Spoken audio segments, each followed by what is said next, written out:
son günlerde fazla konuşmadı. Evinde derin bir sükut vardı.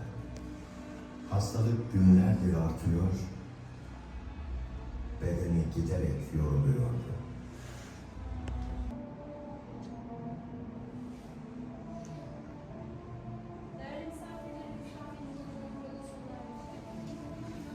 Tesellisi onu biraz daha sakinleştirdi ve ona korkma, sen yetimleri gözeten, akrabanla iyilik eden, cömert ve iyi bir insansın. Allah sana zarar vermez.